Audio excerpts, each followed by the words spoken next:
aquele que lutou com Deus e venceu. Claro que Deus se deixou vencer, né? Só para mostrar que não venceu fácil, só deu um apertãozinho e já ficou com alguma dificuldade. De Jacó aqui surgem 12 filhos. Esses 12 filhos, para você ter uma ideia, deles aparecem as 12 tribos de Israel. Na realidade, o Jacó aqui teve 12 filhos e uma filha, chamada Diná. Ao total, então, 13 filhos. Dos 12 filhos surgem as 12 tribos de Israel. E aqui, então, entra na história a grande nação de Israel. Aquilo que Deus agora faz, a grande nação de Israel. E agora nós tínhamos um problema na história. Qual era o problema? O nosso primeiro problema é o seguinte, das 12 tribos, uma tribo é escolhida para cuidar da igreja de Deus. Havia a igreja de Deus aqui na terra, a mesma igreja que saiu lá do paraíso, ela existia. E essa igreja recebe o nome de judaísmo. A religião judaica é a religião de Deus. O judaísmo, ela agora ganha o nome de judaísmo porque vinha de uma tribo aqui, que era a tribo do que, irmãos? De Judá. Essa tribo foi separada para cuidar da religião e, como consequência, ganhou o nome judaísmo. Tínhamos um problema na história, porque de Ismael surgiu também aqui no povo árabe uma religião, que é o islamismo. E agora nós tínhamos uma encrenca na história. Nós tínhamos duas religiões. O Ismael era o filho do pecado. E claro que, voltando atrás, o problema maior veio de Abraão, mas a encrenca começa a partir dos dois filhos. Quando nós olhamos para essa história aqui, nós tínhamos um problema. Nós tínhamos um problema na religião do judaísmo e tínhamos o islamismo. O judaísmo era a igreja de Deus, mas um a um dos profetas se levantaram e começaram a olhar para eles e dizer: há problemas dentro da religião do judaísmo, há dificuldades dentro dessa religião. Um a um dos profetas alertaram, e aí lembra da história, veio Nabucodonosor, arrebentou com o templo, eles foram exilados e foram maltratados, e quando eles reconstroem o templo, eles começam a criar um monte de problemas na religião. E daqui a alguns dias nós vamos estudar quais problemas são estes, e eu vou mostrar aqui em um documento. Quando Cristo vem aqui a esta terra, ele encontra alguns problemas dentro da religião do judaísmo. E você conhece algumas frases muito fortes de Cristo: hipócritas. Cristo usa a palavra hipócritas e chama os líderes religiosos de mentirosos. Vocês estão coando um camelo. E ele olhou para eles e disse assim: por que vocês não olham para o cisco que está, por que olham para o cisco que está no olho do teu irmão e não reparam na trave que está no olho de vocês? E aí Cristo começa a encontrar alguns problemas. Vai agora para o livro de Isaías, capítulo 1. A Bíblia fala sobre isso. Profeta Isaías, Antigo Testamento, capítulo 1. Qual é o título que aparece em cima do capítulo 1, irmãos? A nação pecaminosa. Olha o que a Bíblia diz aí, versículo 1. Visão de Isaías, filho de Amós, que ele teve a respeito de Judá e Jerusalém nos dias de Uzias, Jotão, Acás e Ezequias, reis de Judá. Verso 2: ouvi, ó céus, e dai ouvidos, ó terra, porque o Senhor é quem, o que, irmãos? De acordo com a Bíblia, quem é que está falando aí? O Senhor. E quem é o Senhor? Deus. Vamos ler de novo.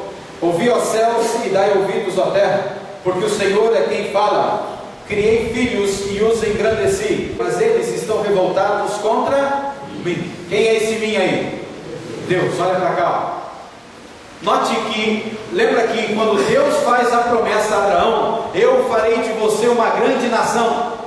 Agora note que a Bíblia diz assim, o Senhor está falando: eu criei filhos, ou seja, a grande nação de Israel, e os engrandeci.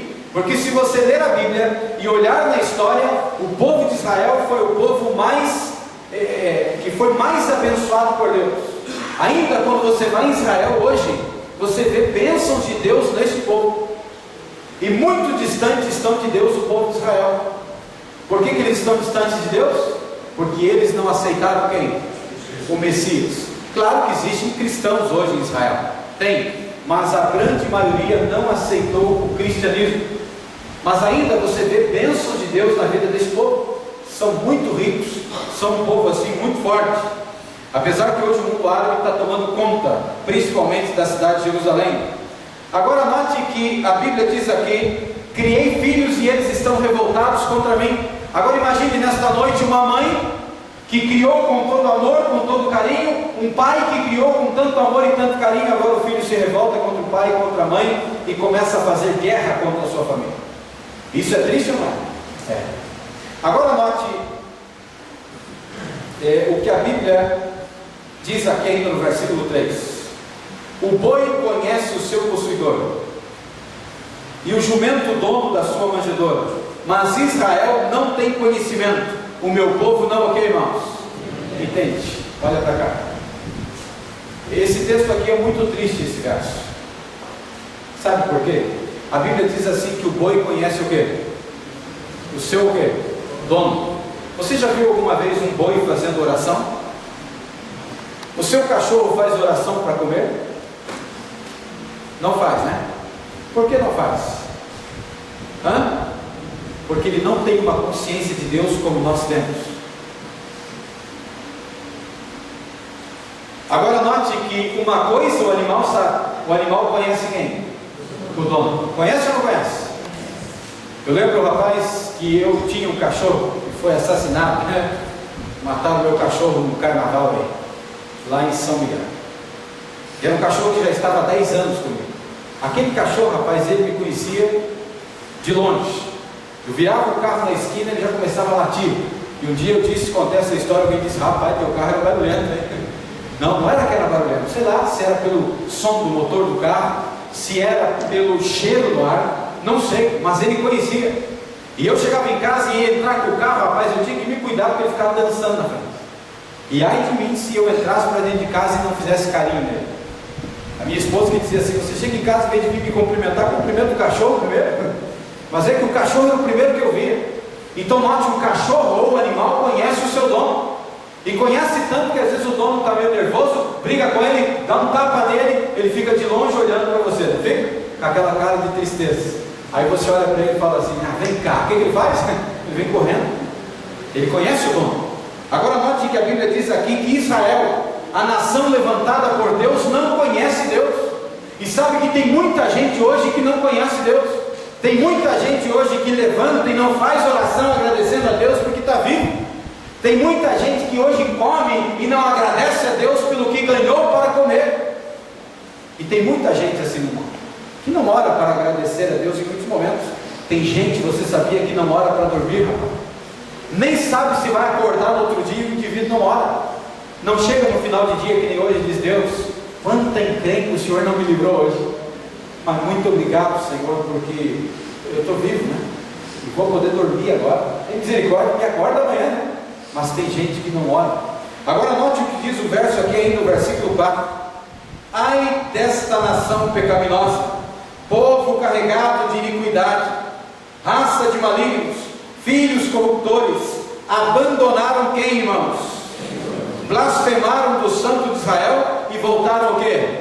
Olha para cá, é mais ou menos assim, como se o povo tivesse ido para um determinado lugar, indo na direção de Deus. Deus criou, Deus engrandeceu, e eles viraram as costas para Deus e não querem saber.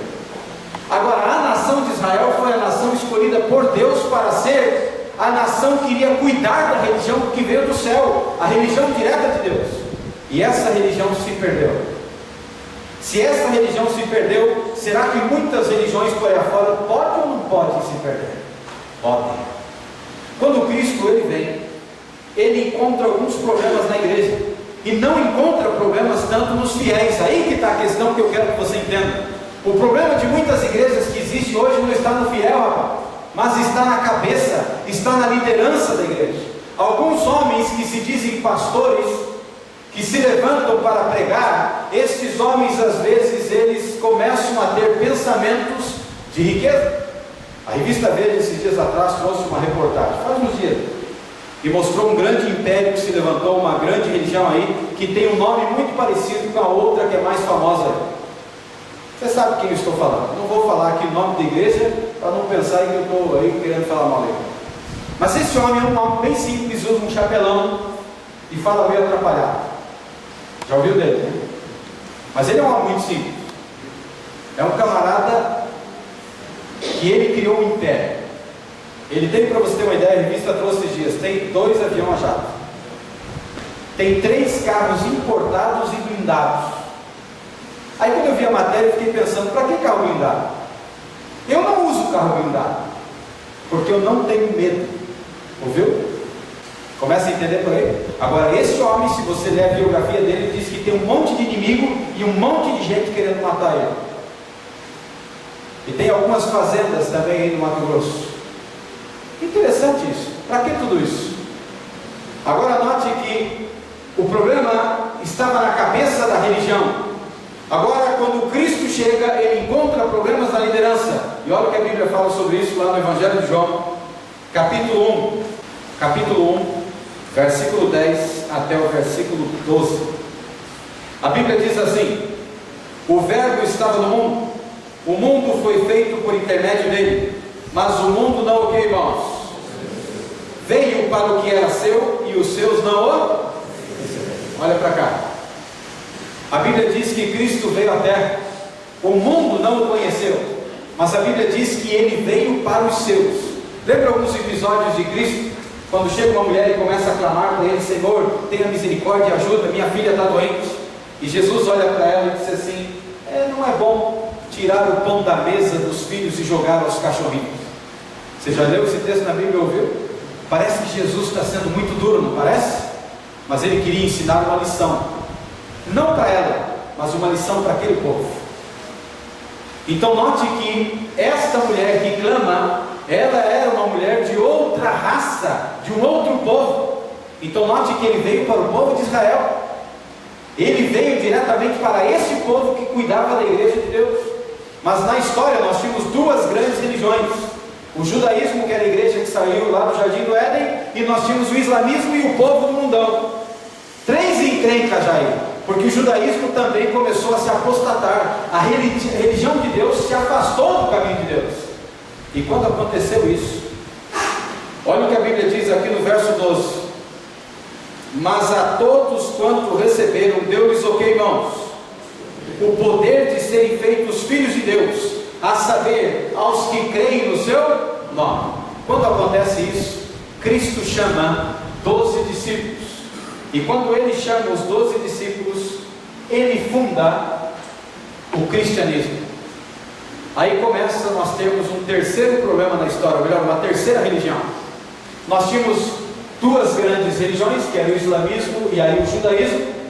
E agora nós temos, a partir da entrada de Cristo, esse judaísmo ele não se conserta, e após a morte de Cristo é fundamentado então o cristianismo.